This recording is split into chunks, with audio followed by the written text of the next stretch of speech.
नमस्ते सदावत्सले मातृभूमि। भारत में एम्प्लॉयर एम्प्लॉय को लेकर, सरकारी कर्मचारी को लेकर बहुत बड़ा खेल है। मैंने एक लेक्चर पूरा भारत के एलीट क्लास को लेकर जो पॉलिसी बनाते हैं उनके लिए रिकॉर्ड किया था। वो लेक्चर आपको ज़रूर सुनना चाहिए, जिसमें मैंने कहा था कि अंग्रेज़ों के समय से पिछले 125 साल से चला आ रहा एक सिस्टम, जिसमें एडमिनिस्ट्रेटिव ऑफिसर्स बैठते हैं, जिसमें जुडिशल ऑफिसर्स बैठते हैं, जिसमें देश के बड़े व्यापारी बैठते हैं, जिसमें देश के बड़े पॉलिटिशियन बैठते हैं, वो मिलकर पॉलिसी बनाते हैं आम आदमी के लिए। ये सारे मिलाकर 1.5 से 2% लोग हैं। ये 2% पूरा देश चलाते हैं और 98% को ये पता ही नहीं होता कि वाकई में उनको क्या है। हम बात कर रहे हैं आज सरकारी कर्मचारी को लेकर सुप्रीम कोर्ट के एक महत्वपूर्ण जजमेंट की। आज सुप्रीम कोर्ट ने जो जजमेंट दिया है वो मुझे लगता है employer government official, employer government official जब हम कहते हैं तो एम्प्लॉयर एम्प्लॉय का भाव भारत में आता है। भारत में डेमोक्रेटिक होने के बावजूद, भारत की पार्लियामेंट्री सिस्टम होने के बावजूद, डेमोक्रेसी का मतलब मेरे लिए, मेरे द्वारा और हम भी, हमारे ऊपर, तब भी भारत में शासक वर्ग अलग है और शासित अलग है। अब वो शासक वर्ग जो अंग्रेजों ने बनाया था तब से वैसा चल रहा है। जिमखाना क्लब की मैंने चर्चा की थी, ऐसे ही रोशन आरा क्लब की चर्चा की थी, मैंने मुंबई के कुछ क्लबों की चर्चा की थी जो देश की पॉलिसी बनाते हैं। वो जब तय कर लेते हैं 1%, 1.5%, आधा % लोग मुझे इधर ले जाना है, तो फिर देश उधर ही चलता है। फिर उनके बच्चे उसमें आने लगते हैं, भले ही वो सर्विस में ना रहें, भले ही वो काम ना करें, उनके बच्चे उसमें आ जाते हैं। और जब बच्चे आ जाते हैं तो वो सक्सेशन जिमखाना क्लब का करते रहते हैं। ऐसी ये जो मानसिकता है एम्प्लॉयर एम्प्लॉय की, कि नीचे जो कर्मचारी काम करता है, भारत में जो 16 लाख, 20 लाख, 25 लाख, 30 लाख जो भी कर्मचारी काम करता है, उनमें 1% तो एम्प्लॉयर है। यानी कि 2-3 हज़ार लोग केवल एम्प्लॉयर हैं, बाकी सब एम्प्लॉई हैं और उनके भविष्य को कभी भी कोई भी तय करता है। एक 4 किताबें पढ़कर एक एग्जाम क्वालिफाई करता है जिसको समाज की जानकारी नहीं है, और वो रट्टूफिकेशन करके पोस्ट पर पहुंच जाता है। वो तब से पोस्ट पर आ रहा है क्योंकि उसका जो एम्प्लॉयर है वो अपनी तरह लोग ही ढूंढता है, इंटरव्यू लेकर अपनी तरह लोग ढूंढता है, और वैसी ही उसकी शिक्षा दीक्षा होती है, वैसी ही उसकी ट्रेनिंग होती है, वैसे ही वो तैयार किया जाता है। सुप्रीम कोर्ट ने आज उस भ्रम को तोड़ने का प्रयास किया। हालांकि वो भ्रम इसलिए नहीं टूट सकता कि जब तक पूरी व्यवस्था का परिवर्तन नहीं होगा। जिन देशों ने 10% देशों ने या 20% देशों ने बाकी पूरे विश्व पर राज्य किया, उन्होंने जो व्यवस्था स्थापित की थी करप्शन के लिए और शासन करने के लिए, उन देशों से तो वो व्यवस्था चली गई क्योंकि वो अपने आप को ट्रांसफॉर्म कर ले गए। और ट्रांसफॉर्म करने का मतलब, वहां अगर डेमोक्रेसी आई है तो डेमोक्रेसी का मतलब है each and every person is employ, no one is the employer. कोई भी वहां नियुक्ति करता नहीं है, हर कोई कर्मचारी है। अगर नियुक्ति की भी है किसी ने तो भी वो कर्मचारी ही है। भारत में ऐसा नहीं है। भारत में नियुक्तिकर्ता को हम एम्प्लॉयर कहते हैं और जिसकी नियुक्ति होती है उसको एम्प्लॉय कहते हैं, और ये 150 वर्षों से ऐसा ही चला आ रहा है। जब एम्प्लॉयर का भाव आएगा, मालिक का भाव आएगा, तो स्वाभाविक है कि उसके नीचे काम करने वाले लोगों को वो अपना सर्वेंट मानेगा, वो अपने मातहत मानेगा और जैसे चाहे वैसे उसको ट्रीट करेगा। उन देशों ने क्या किया, आज संसार के 40 से 50 देश ऐसे हैं जिसमें कोई भी कर्मचारी बड़ा नहीं है। क्यों नहीं बड़ा है? क्योंकि दिखता नहीं बड़ा है। सैलरी उसकी कम ज्यादा हो सकती है। कैसे? क्योंकि उसको सरकारी कर्मचारी है, अगर जैसे डिस्ट्रिक्ट कलेक्टर हमारे यहाँ होता है, वैसा ही ब्रिटेन में भी, यूके में भी एक अधिकारी होता है, और वो जो यूके का अधिकारी है वो अभी जब तक ड्यूटी पर है तब तक सरकारी वाहन का इस्तेमाल करता है, सरकारी सुविधा का इस्तेमाल करता है। उसकी 10 से 5 की ड्यूटी है, 5 बजे वो खाली हो जाता है तो मेट्रो पकड़कर अपने घर जाता है, वो पब्लिक ट्रांसपोर्ट पकड़कर अपने घर जाता है, अपने प्राइवेट व्हीकल से घर जाता है, वो पैदल घर जाता है। सरकार की किसी भी चीज का इस्तेमाल ना अपने बच्चों के लिए करता है, ना उसके अपने परिवार के लिए करता है, और खुद के लिए भी नहीं कर सकता। नियम ऐसा है। स्कैंडिनेवियन कंट्री में तो और ज़्यादा खतरनाक है। स्कैंडिनेवियन कंट्रीज में जब हम ऊपर जाते हैं तो उन कंट्रियों में नॉर्डिक कंट्री जिनको कहते हैं, उन्होंने क्या बनाया, अभी मोदी जी वहां होकर आए, जैसे नॉर्वे की बात करें, स्वीडन की बात करें, वो क्या करते हैं, वो कहते हैं कि नहीं, किसी को भी सरकारी वाहन के इस्तेमाल नहीं करना है, किसी को भी नहीं करना है। आप अपने प्राइवेट वाहन का इस्तेमाल करिए और उस पर सरकारी चिन्ह नहीं होना चाहिए। आप साइकिल का इस्तेमाल करिए, आप वो ई रिक्शा का इस्तेमाल, ई साइकिल का इस्तेमाल करिए। आप हैं बहुत बड़े अधिकारी, लेकिन ई साइकिल का इस्तेमाल करिए। अगर कहीं विजिट करना है तो एक सरकारी गाड़ी निकालिए, 5 लोग उसमें जाएंगे, 6 लोग, जितनी कैपेसिटी है, जितने लोगों को जाना है उस हिसाब से गाड़ी निकालिए, उसको पूल करिए, खुद ड्राइव करिए। ऐसा नहीं है कि वो ड्राइवर आपके मिलेगा, खुद ड्राइव करिए, वहां पर जाइए, अपना काम निपटाइए, लौट कर वापस आइए ऑफिस में, गाड़ी खड़ी कर दीजिए और फिर ऑफिस में काम करने के बाद अपने अपने घर अपने हिसाब से चले जाइए। कोई नीली बत्ती नहीं, कोई लाल बत्ती नहीं, कोई पहचान नहीं। आप सरकारी कर्मचारी हैं और आप सरकार के हिस्से, आप डिसीजन मेकर हैं, इसकी भी जानकारी नहीं होनी चाहिए किसी को। कोई पहचान ही नहीं है। आप जैसे सामान्य लोग रहते हैं वैसे ही लोग रहेंगे। उसका परिणाम निकलता है कि इन देशों में इतनी बड़ी मुस्लिम और कम्युनिस्ट समस्या होने के बावजूद लॉ एंड ऑर्डर मेंटेन रहता है, क्योंकि अपने बच्चों को भी खुले में कोई सिक्योरिटी नहीं मिलती, अपने बच्चों को भी, खुद को भी सिक्योरिटी नहीं मिलती। अगर डिसीजन गलत लेगा, करप्शन से करेगा, तो लोग रास्ते पे मारने लगेंगे, तो रास्ते पे मारने लगेंगे तो उसको सिक्योरिटी की जरूरत पड़ेगी, सिक्योरिटी की जरूरत पड़ेगी तो फिर और खर्चा होगा, खर्चे पे खर्चा। मतलब उसके करप्शन के लिए उसको एक गाड़ी अलग चाहिए, उसको फोर्स अलग चाहिए, उसको सिक्योरिटी अलग चाहिए, उसको सिस्टम अलग चाहिए। वो करप्शन करेगा और सरकार उसको बचाने के लिए सिक्योरिटी प्रोवाइड करेगी, फिर वो पूरा सिस्टम करप्ट होता चला जाएगा। उन कंट्रियों ने क्या कहा, अगर करप्शन करोगे तो रोड पर मारे जाओगे, नहीं करप्शन करोगे तो खुला बिंदास घूमो। आपकी सैलरी अगर $5 है तो $5 में अपना काम चलाओ, $55 तुम्हारे पास ना होंगे और ना ही कोई तुम्हारे ऊपर दबाव बनाएगा, ना ही तुम्हें कोई प्रेशर मिलेगा। बिल्कुल साफ क्लियरिटी है। आप समझ लीजिए कि ये सिस्टम उन नॉर्डिक कंट्रियों में, यूरोपियन कंट्रियों में उन्होंने लागू कर दिया। कोई रिजर्वेशन नहीं है, सरकारी कर्मचारी हैं, अगर आपको पद ऊपर चाहिए, आप क्लर्क की पोस्ट पर हैं, आपको अधिकारी का पद उसके ऊपर वाला पद चाहिए तो एक एग्जाम दीजिए। अगर क्वालिफिकेशन आपकी वहां मिल जाती है, आप क्वालिफाई हो जाते हैं तो उस पद पर बिठा दिए जाओगे। लेकिन आप इस वजह से प्रमोशन नहीं पाएंगे क्योंकि आप पिछले 15 साल से करप्शन करते हैं, तो बड़े करप्शन की पोस्ट पर आपको बैठना है। आप इसलिए बड़ी पोस्ट पर नहीं बैठेंगे क्योंकि आप 20 साल से काम करते हैं। आप अगर योग्य हैं तो बैठेंगे, नहीं योग्य हैं तो नहीं बैठेंगे। बिल्कुल बात क्लियर है। कोई रिजर्वेशन नहीं, कोई प्रमोशन नहीं, कुछ नहीं, सीधी सी बात। आप जिस पोस्ट के लायक हैं वहां काम करिए, जब तक काम कर सकते हैं करिए, और आपको कोई सुविधा नहीं मिलेगी। आपको सैलरी मिलेगी जैसे बाकी लोग प्राइवेट कंपनियों में, दुकानों में काम करते हैं, मेट्रो पर चलते हैं, पब्लिक ट्रांसपोर्ट पर चलते हैं और कोई पहचान उनकी नहीं होती, स्कूलों में भी कोई जुगाड़ नहीं होती, वैसे आपकी भी होगी।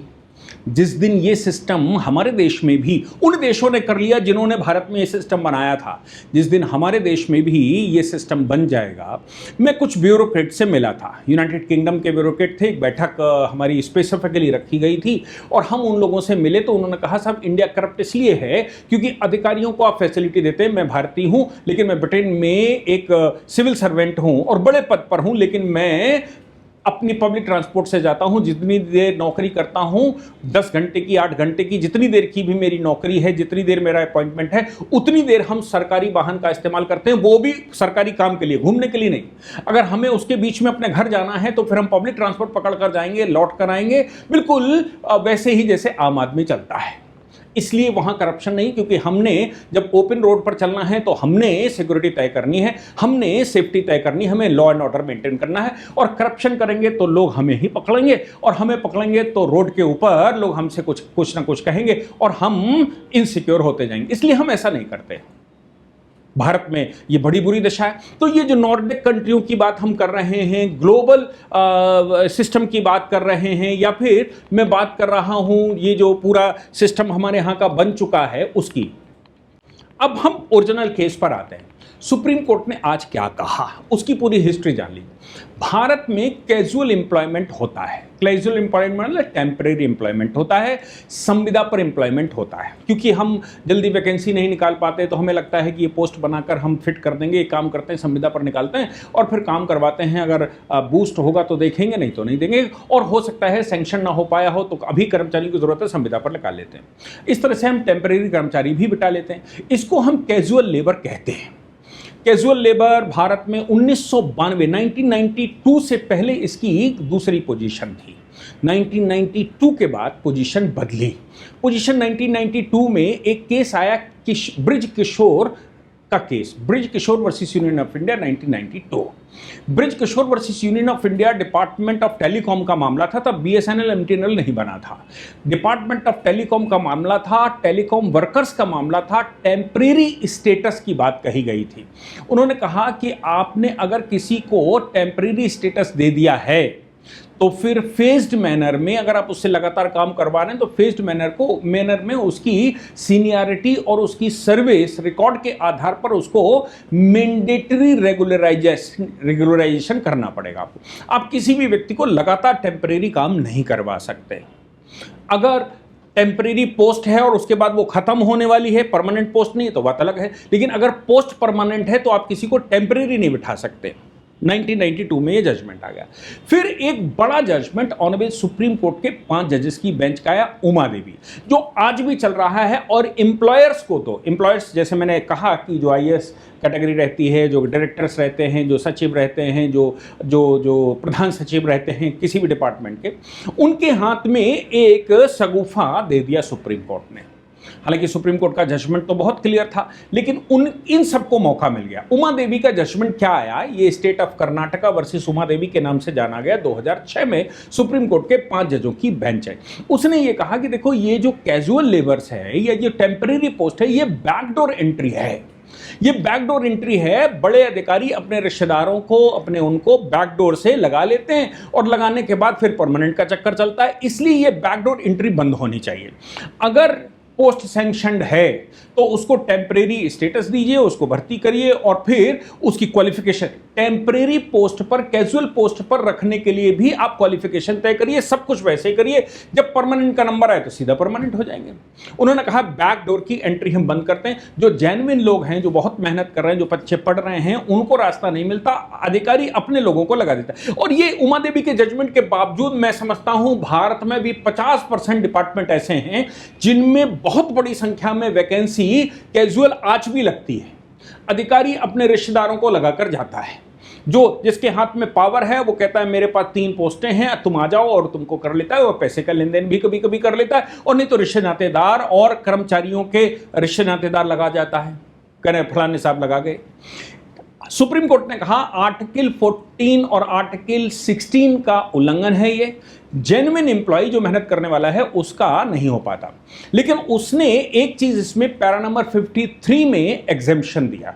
सुप्रीम कोर्ट ने लिखा जिनकी 10 वर्ष से ऊपर की नौकरी हो गई है, टेम्परेरी पोस्ट थी और कॉन्टिन्यूअस सर्विस है, सैंक्शनड पोस्ट पर है, उनका रेगुलराइजेशन डिपार्टमेंट को 1 टाइम करना पड़ेगा। अब ये 1 टाइम रेगुलराइजेशन करना पड़ेगा। लेकिन हुआ क्या, हमारे देश में अधिकारियों ने जैसे ही टेम्परेरी लेबर कोई लगा था और उसने सेटिंग नहीं हो पाई अधिकारी से, जो लिस्ट जा रही थी परमानेंट की, उसकी सेटिंग नहीं हो पाई, तो उससे कहा कि भाई उमा देवी का जजमेंट है और उमा देवी के जजमेंट के अनुसार हम टेम्परेरी को परमानेंट नहीं कर सकते। जबकि वो लगा तब का ही 1992 का जजमेंट है। हो सकता है वो 1992 का लगा हो सकता है और पहले का लगा हो, क्योंकि 2006 में ये जजमेंट आया और वो लगा पहले से है। ब्रिज किशोर का जजमेंट पहले आ चुका था। केसरी का जजमेंट आया 2010 में। सुप्रीम कोर्ट ने कहा देखो, उमा देवी के जजमेंट का आप मिसयूज मत करिए। ये आपकी ड्यूटी बनती है कि जिनको 10 साल की नौकरी हो गई हो उनको रेगुलराइज करिए। फिर सुप्रीम कोर्ट ने निहाल सिंह 2013 में एक और जजमेंट दिया।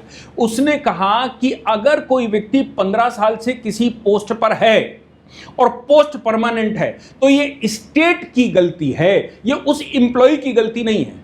आप उसको निकालते, कोई खराबी उसमें होती, कुछ गलत होता, कोई मिस एडमिनिस्ट्रेशन होता, या फिर मिसयूज ऑफ पावर होता, करप्शन होता, कुछ तो होता।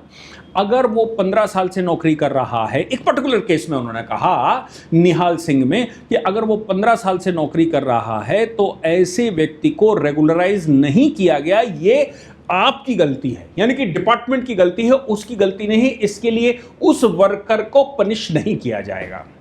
फिर सुप्रीम कोर्ट ने 2015 में एक और जजमेंट दिया, अमरकांत राय ने सुप्रीम कोर्ट में यह कहा कि एडमिनिस्ट्रेटिव नेग्लिजेंस, सुप्रीम कोर्ट ने कहा एडमिनिस्ट्रेटिव नेग्लिजेंस या एरर के लिए किसी भी व्यक्ति के राइट को नहीं मारा जा सकता। लॉन्ग सर्विस एम्प्लॉय है, आपकी एडमिनिस्ट्रेटिव गलती है, आपकी गलती की वजह से उसकी नौकरी नहीं ली जा सकती कि भाई आप भूल गए थे, आप उनको मेंशन करना भूल गए थे या आप उसको कंसीडर करना भूल गए थे, ये आपकी जिम्मेदारी है, उसको कुछ नहीं हो सकता। अब इस आधार पर आप समझ गए होंगे कि 2006 में जिसकी नौकरी 10 साल की हो चुकी थी, उनका रेगुलराइजेशन सुप्रीम कोर्ट ने उमा देवी के बाद 3 जजमेंट दिए, जिसमें उसने कहा कि ये एम्प्लॉयर की जिम्मेदारी है, ये डिपार्टमेंट की नेग्लिजेंस है और व्यक्ति का राइट है, उसको परमानेंट करना पड़ेगा अगर परमानेंट वैकेंसी है तो। अब कोई 25 साल से काम कर रहा है तो परमानेंट। हाँ, एक और जजमेंट दिया जिसमें उन्होंने कहा कि अगर 15 साल से ऊपर कोई वैकेंसी है तो वो अगर परमानेंट नहीं भी करी गई है तो भी वो परमानेंट ऑटोमेटिकली कंसीडर कर ली जाएगी। अगर किसी चीज पर किसी पोस्ट पर 15 साल से कोई व्यक्ति काम कर रहा है, भले ही वो सैंक्शन पोस्ट ना हो, डिपार्टमेंट ने सैंक्शन ना की हो, तो वो सैंक्शन मान ली जाएगी, वो परमानेंट मान ली जाएगी और उस पर काम करने वाले व्यक्ति को परमानेंट करना पड़ेगा। ये सुप्रीम कोर्ट ने कह दिया। अब इसी आधार पर कोई व्यक्ति टेम्परेरी काम कर रहा है, उसकी मृत्यु हो गई, टेम्परेरी जीवन भर रहा, उसकी पत्नी पेंशन मांग रही है, डिपार्टमेंट ने उसको जवाब दिया उमा देवी जजमेंट के अनुसार, फिर उसने उमा देवी लगाया, उन्होंने कहा उमा देवी जजमेंट के अनुसार किसी भी इर्रेगुलर या फिर टेम्परेरी एम्प्लॉय को परमानेंट नहीं किया जा सकता, चूंकि ये पोस्ट सैंक्शन ही नहीं थी, चूंकि इस पोस्ट पर ये टेम्परेरी थे, इसलिए पेंशन के अधिकारी नहीं है। सुप्रीम कोर्ट में केस आया भिकनी देवी वर्सेस यूनियन ऑफ इंडिया, जो आज का जजमेंट है जिस पर हम चर्चा करने जा रहे हैं। 2 जजेस की बेंच बैठी, 2 जजेस की बेंच ने कहा कि भाई जब पहले 3 जजमेंट हो चुके हैं कि कोई व्यक्ति 15 साल से काम करता है, मैं उसमें किसी भी, ये डाक विभाग का मामला था, डाक विभाग हो, टेलीफोन विभाग हो, रेलवे हो, सरकार के किसी डिपार्टमेंट का मामला हो, सब पर सर्विस लॉस ऐसे ही लगते हैं, जो कॉन्स्टिट्यूशनल वो है। सुप्रीम कोर्ट ने चूंकि इसमें कॉन्स्टिट्यूशन लगाया, इसलिए ये कॉन्स्टिट्यूशनल मैंडेट हो गया। अब आर्टिकल 14 आर्टिकल 16 लगा दिया, कॉन्स्टिट्यूशन मैंडेट हो गया। आपके डिपार्टमेंट का सर्विस लॉस कुछ भी कह रहा हो तो भी, तो अब जब हो गया है और आपके डिपार्टमेंट कुछ भी, मतलब आपके डिपार्टमेंट के सर्विस रूल्स कुछ और कह रहे हैं, उसके रूल्स समय समय पर जो जीओ आए वो भी कुछ कह रहे हैं, लेकिन याद रखिएगा कॉन्स्टिट्यूशन जो कह रहा है तो वो सर्विस रूल भी अवैध घोषित हो जाएंगे अगर वो कॉन्स्टिट्यूशनल मैंडेट के खिलाफ जाते हैं। तो सुप्रीम कोर्ट ने इस मामले में कहा कि डिपार्टमेंट ऑफ पोस्ट, क्योंकि पोस्ट ऑफिस का मामला है, casual labour, right guard who were denied pension due to lack of formal regularization is unconstitutional। उन्होंने कहा कि ये भाई ये तो अनकॉन्स्टिट्यूशनल है, formal regularisation is not a mandatory for the pension. अब वो पोस्ट रेगुलराइज नहीं की, 25 साल 30 साल से वो काम कर रहा है आपके पास, और 30 साल से पोस्ट जो है वो रेगुलराइज नहीं हुई। सुप्रीम कोर्ट ने पहले कहा 15 साल से ऊपर अगर किसी पोस्ट पर लगातार काम हो रहा है तो वो अपने आप रेगुलर हो जाएगी, हम उसको रेगुलर ही कंसीडर करेंगे, भले ही वो पोस्ट सैंक्शन ना हो। दूसरी बात उन्होंने ये कही कि भाई अगर कोई 10 साल से ऊपर काम कर रहा है तो उसको आपको परमानेंट करना पड़ेगा। तीसरी बात आज उन्होंने कह दिया अगर परमानेंट नहीं किया, अगर आपने परमानेंट नहीं किया, वैकेंसी सैंक्शन नहीं हुई, लेकिन 30 साल से 25 साल से कोई व्यक्ति काम कर रहा है तो पुराने जजमेंटों के अनुसार वैकेंसी भी परमानेंट हो गई, सैंक्शन नहीं है तो भी परमानेंट हो गई, टेम्परेरी व्यक्ति काम कर रहा है तो उसको परमानेंट की तरह ही कंसीडर किया जाएगा और उसको पेंशन लेने का पूरा अधिकार है। अगर डिपार्टमेंट पेंशन देता है, देखो कहीं तो एनपीएस चलता है, अगर नेशनल पेंशन स्कीम के तहत आता है तो बात अलग है, वो पूरा डिपार्टमेंट ही आता होगा, लेकिन अगर कोई पुरानी पेंशन स्कीम के तहत आता है, डिपार्टमेंट एनपीएस में नहीं गया या एनपीएस का लाभ उसको नहीं दिया गया या उसको ऑप्शन नहीं दिया गया था, तो इसका मतलब ये नहीं है कि उस व्यक्ति के राइट कहीं चले गए। आर्टिकल 300 कैपिटल ए का इस्तेमाल सुप्रीम कोर्ट ने इस जजमेंट में किया है, जिसकी बात मैं कर रहा हूं, भिकनी देवी वर्सेस यूनियन ऑफ इंडिया, ये 1 जून 2026 का जजमेंट है। इसमें सुप्रीम कोर्ट ने पब्लिश हुआ बाद में, सुप्रीम कोर्ट ने कहा कि आर्टिकल 300 कैपिटल ए के तहत pension is not a bounty और a gift, it is a constitutional right to property. ये कोई गिफ्ट नहीं है कि आप दे दोगे, ना ही वो कोई एवं है कि कुछ भी आए और दे दिया, ये उसका कॉन्स्टिट्यूशनल राइट है आर्टिकल 300 कैपिटल ए में, social security is a pillar of dignity. The state can not utilise prime years of a life and abandon the worker in old age. आप उसकी जवानी आपने इस्तेमाल कर ली और बुढ़ापे में उसको छोड़ दिया। ये social security, pension social security का मामला है। अगर डिपार्टमेंट में पेंशन है तो सबको बराबर मिलनी चाहिए, भले ही वो पोस्ट सेंक्शन नहीं थी, व्यक्ति टेम्परेरी था तो भी। मैं समझता हूं कि ये पूरी एनालिसिस जो आज हम लोगों ने की वो बहुत सारे देश में एम्प्लॉई, एम्प्लॉयर, आपके रिश्तेदार, आपके नातेदार और जो सर्विस मैटर्स में फंसे हुए हैं तमाम जगह पर, हमने क्लियर कट आपको जजमेंट भी साथ में कोड करके बताए हैं। और इन जजमेंटों को अगर और स्टडी किया जाता है तो सर्विस मैटर में जो टेम्परेरी या कैजुअल एम्प्लॉई हैं उनके बहुत सारे सॉल्यूशन निकलेंगे। आपका डिपार्टमेंट आपका मिसयूज नहीं कर सकता, कैजुअल लेबर के नाते आपको वो बरगला नहीं सकता। बस समस्या इतनी है कि ऊपर वाला अपने आप को एम्प्लॉय समझता, एम्प्लॉयर समझता है, जबकि है तो वो भी एम्प्लॉय ही, क्योंकि सरकार के सब एम्प्लॉय हैं, सब सेवक हैं देश के। हमारे और आपके जनता के सभी सेवक हैं, कर्मचारी हैं। हम मालिक हैं देश के, आप कर्मचारी हैं। लेकिन कर्मचारी भी अपने आप को मालिक समझे, इससे बड़ा दुर्भाग्य नहीं हो सकता। मैं समझता हूं ब्रिटेन ने हमारे ऊपर राज्य किया, उसने ये सिस्टम बनाया और उन्होंने अपने यहाँ ये खत्म कर लिया। भारत में भी ये सिस्टम खत्म होना ही चाहिए। अगर ये सिस्टम खत्म नहीं होता, आपको बताऊं कि पब्लिक ट्रांसपोर्ट अगर आप नॉर्वे वगैरह में जाएंगे तो केवल प्राइम मिनिस्टर, फॉरेन मिनिस्टर और गृह मंत्री को है, बाकी मंत्रियों को भी नहीं। मंत्री भी अगर आप बन गए हैं तो काम करिए, ऑफिस आइए, काम करिए, यू आर इन सर्विस।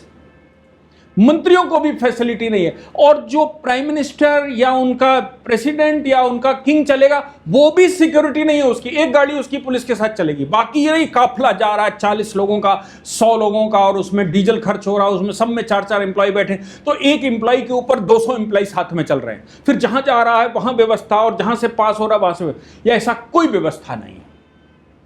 और उसका नतीजा है कि इन देशों में लॉ एंड ऑर्डर बरकरार है, करप्शन मिनिमम है तो करप्शन, लेकिन मिनिमम करप्शन है। और ये वो देश हैं जिन्होंने पूरे विश्व का सिस्टम तय किया था, और आज भी लगभग 150 देश उसी सिस्टम पर चल रहे हैं। लेकिन भारत को तो अपने पूर्वजों को ध्यान करते हुए इस सिस्टम को बदलने की आवश्यकता। अगर नहीं बदलता है तो ये जो होल हैं, इन होलों में आप धन संचय करते रहेंगे और वो होलों से निकलता रहेगा, वो कभी गगरी भर ही नहीं पाएगी जो हमें विकसित राष्ट्र की कैटेगरी में ले जाए। जय हिंद, जय भारत, वंदे मातरम।